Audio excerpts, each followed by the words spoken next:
এই কোর্সের ভিতরে যাওয়ার আগে জাস্ট কয়েকটা কথা আমি আপনাদের বলে রাখতে চাই, যেগুলো আপনাকে পুরো কোর্সটা খুব ভালোভাবে কনজিউম করতে হেল্প করবে। আমি 2018-2019 সাল থেকে মানুষকে অনলাইনে বিভিন্ন জিনিসপত্র শিখাই, এবং আমি যদি ভুল না করে থাকি মোটামুটি 10,000-এর বেশি পেইড স্টুডেন্ট যারা আমাকে টাকা দিয়েছে বিভিন্ন জিনিস শেখার জন্য, তাদেরকে আমি শিখিয়েছি। প্লাস আমি যদি অর্গ্যানিক্যালি বলি, ইউটিউব ভিডিও, ফেসবুক ভিডিও হাবি জাবি মিলে আমি ঠিক জানিও না কতজন মানুষকে আমি শিখিয়েছি। জেনারেলি প্রতি বছর অ্যাভারেজে 1 কোটির বেশি মানুষ আমার ভিডিও দেখে। সো আমার একটা খুব মোটামুটি ভালো ধরনের আন্ডারস্ট্যান্ডিং আছে যে কিভাবে শিখলে খুব ভালোভাবে, প্লাস আমি নিজেও অনলাইনে সারাক্ষণ কিছু না কিছু শিখছি। সো আমার খুব ভালো একটা আন্ডারস্ট্যান্ডিং আছে যে কিভাবে আসলে অনলাইনে ভালো কিছু শেখা যায় বা কোন অ্যাপ্রোচে আগালে খুব ভালোভাবে কোনো কিছু আয়ত্ত করা যাবে। আমরা আজকে ফেসবুক এবং ইনস্টাগ্রাম পেইড মার্কেটিং নিয়ে কথাবার্তা বলতেছি বা এই স্কিলটা আয়ত্ত করার চেষ্টা করতেছি। আপনি যখন মার্কেটিং শিখবেন, আপনার খুব ভালোভাবে একটা জিনিস মাথায় রাখতে হবে যে স্কিলটা না স্ট্যাটিক স্কিল না। স্কিল দুই ধরনের হয়, স্ট্যাটিক স্কিল এবং ডাইনামিক স্কিল। স্ট্যাটিক স্কিলের মানে হইল আপনি একবার শিখবেন, খুব বেশি পরিবর্তন হবে না, এবং ওই সেম নলেজ আপনি মোটামুটি আপনার সারা জীবন চালায় নিতে পারবেন। যেমন ধরেন আপনি যদি গিটারের বেসিক শিখেন, আপনি যদি এরকম অনেক স্কিল আছে, আপনি যদি ম্যাজিক শিখেন, যেগুলো আপনি যদি একবার ফান্ডামেন্টাল শেখেন, খুব বেশি চেঞ্জ হয় না ইন্ডাস্ট্রিতে। নিউ ট্রিক্স অবশ্যই আসবে, নিউ গান আসবে, নতুন গানের নতুন কর্ড প্রোগ্রেশন সিস্টেম ট্যাবলেট আসবে, বেসিক সেম থাকে এবং খুব বেশি চেঞ্জের মধ্যে দিয়ে যেতে হয় না। মার্কেটিংয়ের প্রবলেমটা হলো মার্কেটিং প্ল্যাটফর্ম ডিপেন্ডেন্ট। তার মানে কি? তার মানে হলো 2 বছর আগে বা 3 বছর আগে ইনস্টাগ্রামে অ্যাড দেওয়া যাইতো না, এখন ইনস্টাগ্রামে অ্যাড দেওয়া যায়। এখন যেহেতু ইনস্টাগ্রামে অ্যাড দেওয়া যায় এবং ইনস্টাগ্রাম যেহেতু একটা নতুন মার্কেটিং প্ল্যাটফর্ম, আমরা যদি শুধুমাত্র একটা জিনিস শিখে মুখস্থ করে রাখি যেটা ফেসবুক অ্যাটমসফিয়ারের জন্য, এবং আমরা যদি তারপর নিজেদের ডেভেলপ না করি, তাহলে নতুন প্ল্যাটফর্ম যখন আসবে ইনস্টাগ্রাম, ওইটার অ্যাটমসফিয়ারটার ভিতরে আমরা কীভাবে অ্যাড দিব না দিব এগুলো কিন্তু আমরা বুঝতে পারবো না।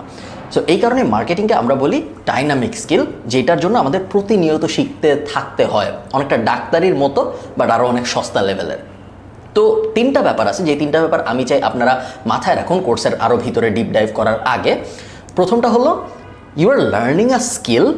আপনি কোনো কপি পেস্ট টেমপ্লেট শিখছেন না। আমি আপনাকে এক্সেল শিখাচ্ছি না যে আমি আপনাকে 20টা ফর্মুলা শিখাবো, 100টা ফর্মুলা শিখাবো, বাকি জীবনে আপনি ওগুলো নিয়ে কাজ করবেন। আপনি একটা স্কিল শিখছেন, আপনি এই স্কিলটা শিখবেন, তার উপরে আপনি আপনার নিজের ব্রেইন স্টর্মিং অ্যাপ্লাই করবেন, আপনার নিজের বিচার বুদ্ধি, মার্কেটিংয়ের জ্ঞান, মার্কেটিংয়ের ফান অ্যাসপেক্ট সব কিছু ওই স্কিলটার সাথে মিলাবেন, তখন যে আপনি গ্রেট কিছু প্রডিউস করতে পারবেন। ওইটাই মার্কেটিং।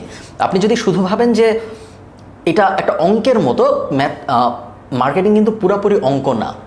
মার্কেটিংয়ের মধ্যে অবশ্যই অনেক ম্যাথমেটিক্যাল ব্যাপার স্যাপার আছে, অনেক ডেটা অ্যানালাইজ করার বিষয়াদি আছে, বাট মার্কেটিং একই সাথে একটা আর্টও। সো ডেটা, ওই অঙ্কর সাইডটা প্লাস আর্টের সাইডটা, দুইটা যখন খুব সুন্দর করে আমরা মিলাতে পারবো, তখনই আমরা খুব ভালো একটা মার্কেটিং আউটপুট পাবো, যেটা মার্কেটিংয়ের গোল। যখন আমরা সোশ্যাল মিডিয়া মার্কেটিং শিখছি, যখন আমরা ফেসবুক, ইনস্টাগ্রাম পেইড মার্কেটিং শিখছি, আমাদের গোল কি? আমাদের গোল হইল নিজেদের জন্য বা নিজেদের ক্লায়েন্টদের জন্য বেস্ট আউটপুট দেওয়া। আমাদের যে গোলস থাকবে ওই গোলসগুলোর এগেনস্ট আমরা কোর্সের আরও ভিতরে যত যাবো আমরা আরও শেখার চেষ্টা করবো যে গোল কী জিনিস, গোল কেমনে সাজাতে হয়, ইত্যাদি ইত্যাদি।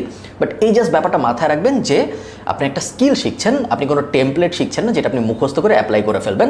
যদি ওই অ্যাপ্রোচে আপনি আগান, তাহলে আপনি কখনোই ভালো করতে পারবেন না এই কোর্স করে বা ইন জেনারেল বেশিরভাগ মার্কেটিং কোর্স করে।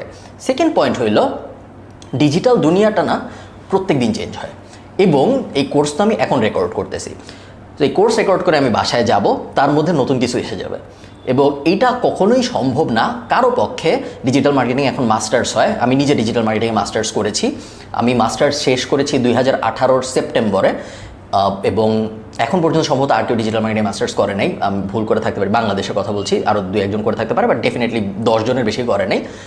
2018-তে আমি যখন ডিজিটাল মার্কেটিং মাস্টার্স শেষ করেছি, করে আমি আমার এজেন্সির কাজকর্ম শুরু করেছি ডাবলিনে, এর মধ্যে হাফ জিনিস চেঞ্জ হয়ে গেছে, এবং একদম লিটারেলি চেঞ্জ হয়েছে। আমি এক্সাম্পল দিয়ে আপনাদের দেখাইতে পারবো কী কী চেঞ্জ হয়েছে। একে তো ডিজিটাল মার্কেটিংয়ের বিভিন্ন স্ট্র্যাটেজি চেঞ্জ হয়েছে, বিভিন্ন ল চেঞ্জ হয়েছে, তার উপর নতুন নতুন প্ল্যাটফর্মও চলে আসছে, যেগুলোর ব্যাপারে আমরা যখন ডিজিটাল মার্কেটিংয়ে মাস্টার্স করেছি আমরা জানতামই না এই ধরনের প্ল্যাটফর্ম আছে। অনেক সময় নামই চেঞ্জ হয়ে গেছে বিভিন্ন জিনিসপত্র। আপনারা তো জানেন যে ফেসবুকের নাম মেটা হয়ে গেছে, এটা সবাই জানে, এটা এমন আহামরি কিছু না। বাট আমরা জানি যে গুগল অ্যাডের নামও চেঞ্জ হয়ে গেছে। ওরা আগে বলতো অ্যাডওয়ার্ডস, তারপরে ওরা বলা শুরু করলো গুগল অ্যাড, এখন ওরা বলে অ্যাডস। সো এই যে এত চেঞ্জ, এই চেঞ্জগুলোর ব্যাপারে না আপনার নিজের স্বপ্রণোদিত হয়ে কেয়ারফুল থাকতে হবে যে আমি এই চেঞ্জগুলোর ব্যাপারে যেন ওয়াকিবহাল থাকি। আমি যদি না জানি কী কী চেঞ্জ হচ্ছে এবং আমি যদি জানার চেষ্টা না করি কী কী চেঞ্জ হচ্ছে, তাহলে আমি খুব তাড়াতাড়ি অবসলিট হয়ে যাব। এবং এটা আমি আপনাদের আগেই সতর্ক করে দিতে চাই এই ভিডিওতে যে এটা কখনোই সম্ভব হবে না যে নতুন একটা জিনিস আসবে সাথে সাথে ওইটার এগেনস্টে একটা কোর্সের নতুন ভিডিও আসবে। আপনার নিজের অ্যাক্টিভলি পুরো ইন্ডাস্ট্রিটা মনিটর করতে হবে, তাহলে আপনি একজন প্রপার সোশ্যাল মিডিয়া মার্কেটার বা ইন দিস কেস ফেসবুক এবং ইনস্টাগ্রাম অ্যাড এক্সপার্ট হইতে পারবেন। থার্ড পয়েন্ট, কিছু ব্লগ আছে এবং কিছু ওয়েবসাইট আছে যেগুলো আসলে আপনার ফলো করাটা অত্যন্ত জরুরি যদি আপনি খুব ভালো পেইড মার্কেটার হতে চান। আমি কখনো বলছি পেইড মার্কেটার হতে চান, কখনো বলছি ফেসবুক এবং ইনস্টাগ্রাম অ্যাড এক্সপার্ট হতে চান, কখনো বলছি মেটা এক্সপার্ট হতে চান। সব কিছু দিয়েই আমি সেম জিনিসই আপনাদের বোঝাতে চাচ্ছি। ফেসবুক এবং ইনস্টাগ্রাম মার্কেটারকে বিভিন্ন ভাষায় ইন্ডাস্ট্রিতে বলা হয়, আমি এক এক সময় এক এক টার্ম ইউজ করছি।